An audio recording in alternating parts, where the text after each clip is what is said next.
तो हेलो प्यारे बच्चों, क्या हाल चाल है आपके। तो आई होप आप लोग अच्छे होंगे। तो आज हम लोग पढ़ने वाले हैं क्लास 12th के बायोलॉजी का जितने भी इम्पोर्टेंट एमसीक्यू क्वेश्चन है, ठीक है, उससे पढ़ने वाले हैं। तो आई होप आप लोग आज इस वीडियो में जितने भी आपके डाउट में होंगे प्रश्न, ठीक है, एमसीक्यू वाले, वो सारे खत्म हो जाएंगे। तो चलो हम लोग बिना देरी करते यह क्लास शुरू करते हैं। लेकिन हम आपको एक बात और बता दें कि बहुत सी क्लास हम लोगों ने बायोलॉजी के पढ़ चुके हैं, ठीक है, बायोलॉजी पढ़ चुके हैं। यदि आप लोगों ने नहीं देखा, सारी वीडियो आप लोग देखना चाहते हैं, तो बस चैनल को सब्सक्राइब करिए, ठीक है, और चैनल पे जाइए और जितने भी हमारे बायोलॉजी के हैं, केमिस्ट्री के इंपॉर्टेंट टॉपिक हैं, ये सारा कुछ हम पढ़ चुके हैं, ठीक है। आप लोग उसे देखिए, ठीक है। और बाकी आप लोगों को इससे रिलेटेड वीडियो देखना है तो इसके डिस्क्रिप्शन बॉक्स में वीडियो का लिंक लगा हुआ है, आप लोग देख लीजिएगा, ठीक है। तो चलो ये जो क्वेश्चन लिखे हुए हैं इनके हम आपको आंसर बताते हैं, ठीक है। ये बहुत ज्यादा इंपॉर्टेंट है,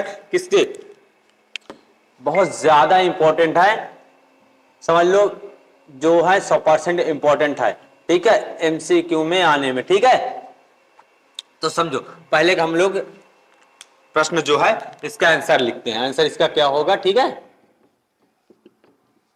उत्तर इसका क्या होगा। पहला प्रश्न क्या है, पुंकेसर के मुख्यतः कितने भाग होते हैं। कह रहा है पुंकेसर के कितने भाग होते हैं, ठीक है। देखो यहां पुष्प में समझना, यहां पुंकेसर है, ठीक है।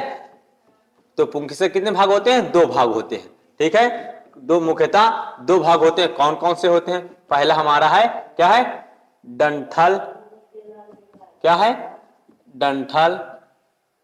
दूसरा क्या है, दूसरा हमारा है पराग कोश, ठीक है। क्या है, पराग, एक सेकेंड, ये पराग कोश है, ठीक है। क्या है, पराग कोश। तो ये प्रश्न हमारा हो गया पहला। दूसरे का आंसर क्या है, देखो समझो। इसी तरीके हम लोग कम से कम इस वीडियो में 20 बताएंगे, ठीक है, 20 प्रश्न, 20 से 30 प्रश्न बताएंगे। इसके बाद और हम लोग दूसरे वीडियो में रखेंगे, ठीक है। इससे हम एक पूरा इसका प्ले लिस्ट बना देंगे, जिससे आप लोगों को दिक्कत ना होगी। जितने भी 50-100 पूरे बुक जितने भी होंगे बायोलॉजी के, ठीक है, एमसीक्यू क्वेश्चन, उसे हम लोग बना देंगे, ठीक है। एमसीक्यू जितने भी क्वेश्चन होंगे उसे हम लोग बना देंगे, ठीक है। और ये बहुत ज्यादा इंपॉर्टेंट, जो बहुत ज्यादा पूछे जाते हैं वही हम लोग यहाँ आपको बताएंगे। तो समझो, दूसरा प्रश्न क्या है हमारा, पराग कोश के किसका निर्माण करता है। देखो क्या कह रहा है, पराग कोश से किसका निर्माण होता है, जो पराग कोश में है, ठीक है। पराग कोश में मतलब किसका निर्माण होता है, किसका होता है, किसका होता है पराग कोश में निर्माण, ठीक है, पराग कोश में, ठीक है।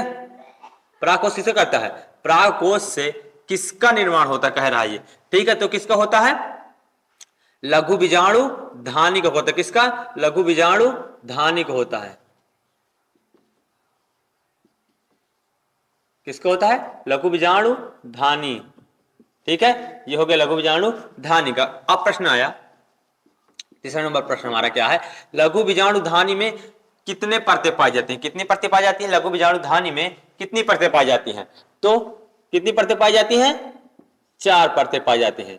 कौन कौन से होती हैं 4 परत, ठीक है, उसे देखो।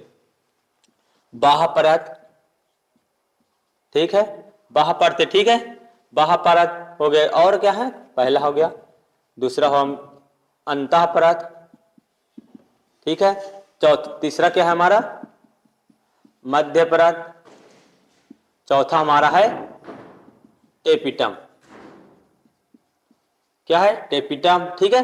ये हमारी 4 परतें पाई जाती हैं। देखो ये टेपिटम, अब एक क्वेश्चन इसमें और आ गया, ये देखिए यही क्वेश्चन है, ठीक है। आगे समझो, चौथा नंबर प्रश्न क्या है हमारा, चौथा नंबर प्रश्न क्या है, परागकण को पोषण कहां से मिलता है, कहां से मिलता है, यही जो टेपिटम होता है, यही परागकण को क्या है, परागकोश कणों, सॉरी, परागकणों को क्या करता है, भोजन देता है, ठीक है। जितने भी परागकण होते हैं पुष्प में, ठीक है, उनको क्या कहता है, उनको पोषण प्रदान करता है कौन, टेपिटम। कौन प्रदान करता है, टेपिटम करता है, ठीक है। तो आगे नंबर प्रश्न समझो, हमारा 5वां नंबर प्रश्न क्या है,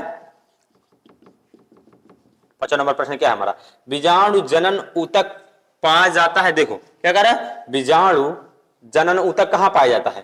देखो बीजाणु होगा, ठीक है, जनन ऊतक कहां पाया जाएगा, कहां पाया जाएगा, पराग, ठीक है, पराग कोश में। कहां पाया जाएगा, पराग कोश में, ठीक है। ये प्रश्न हो गया। छठवां नंबर प्रश्न समझो हमारा क्या है, ठीक है। पराग कणों का आकार कितना होता है, कितना होता है? 25 से 50 माइक्रोस्कोप। कितना होता है? 50 माइक्रोमीटर। कितना होता है? माइक्रोमीटर होता है, ठीक है। तो ये 5-6 प्रश्न हो गया। अब हम इसे रेस करते हैं और आपको आगे प्रश्न बताते हैं, ठीक है। तो अब समझो 7वां नंबर प्रश्न, हमारा 7वां नंबर प्रश्न क्या है? अब समझो जो हमारा 7वां नंबर प्रश्न क्या कह रहा है, क्या कह रहा है? शुक्राणुओं का निर्माण मुख्यतः कितने डिग्री सेंटीग्रेड पर होता है, ठीक है। तो इसका प्रश्न क्या है? शुक्राणुओं का जो निर्माण होता है मतलब उसका तापमान कितना होना चाहिए उसका निर्माण होने के लिए, ठीक है। शुक्राणुओं के निर्माण की प्रक्रिया के लिए कितने डिग्री सेंटीग्रेड होना चाहिए तापमान? तो कितना होना चाहिए? सामान्यतः 37 डिग्री सेल्सियस होना चाहिए, ठीक है। कितना? 37 डिग्री सेल्सियस, ठीक है। और आगे समझो प्रश्न हमारा क्या है। 8वां नंबर प्रश्न क्या है हमारा? 8वां नंबर प्रश्न, शुक्राणु निर्माण की प्रक्रिया को क्या कहते हैं, ठीक है। जो शुक्राणु निर्माण की प्रक्रिया है इसे हम लोग क्या कहते हैं? क्या कहते हैं? ये समझो क्या कहते हैं? शुक्राणु जो शुक्राणु का निर्माण करने की जो प्रक्रिया है इसे हम लोग क्या कहते हैं? तो क्या कहते हैं? शुक्राणु जनन कहते हैं। क्या कहते हैं? शुक्राणु जनन कहते हैं। जो शुक्राणु बनने की प्रक्रिया को हम लोग क्या कहते हैं? शुक्राणु जनन कहते हैं, ठीक है।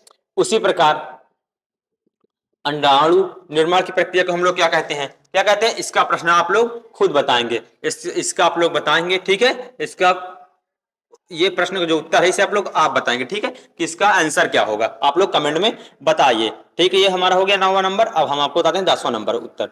10वां नंबर क्या है? मानव स्त्री का गर्भकाल कितने दिनों का होता है, ठीक है।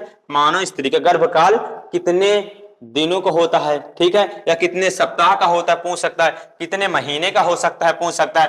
तो इसमें कई क्वेश्चन बन सकते हैं, ठीक है। यहां से दिन हटा दे, यहाँ सप्ताह लिख दे, ठीक है। यहाँ पर सप्ताह हटा के महीने लिख दे, ठीक है।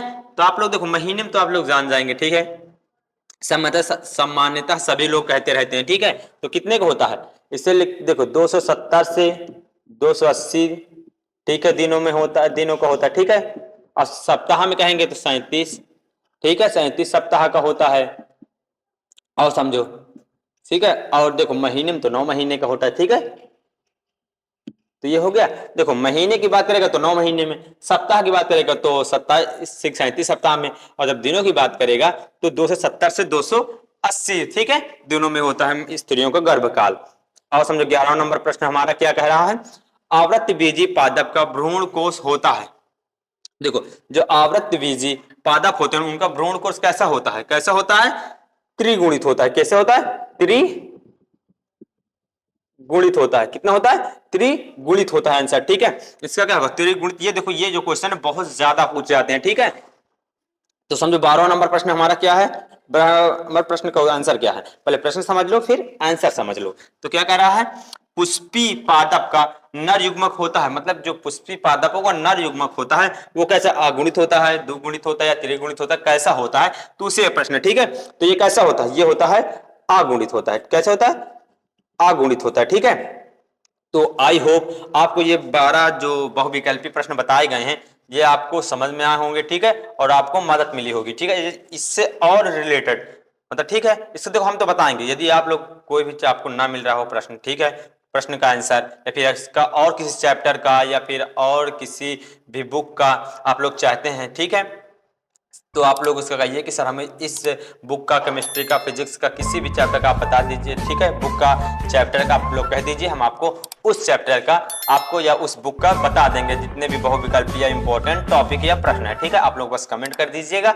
यदि आप लोग चैनल पर हमारे नए हैं तो हमारे चैनल को सब्सक्राइब कर दीजिएगा। तो चलो अब मिलते हैं हम एक दूसरे वीडियो में।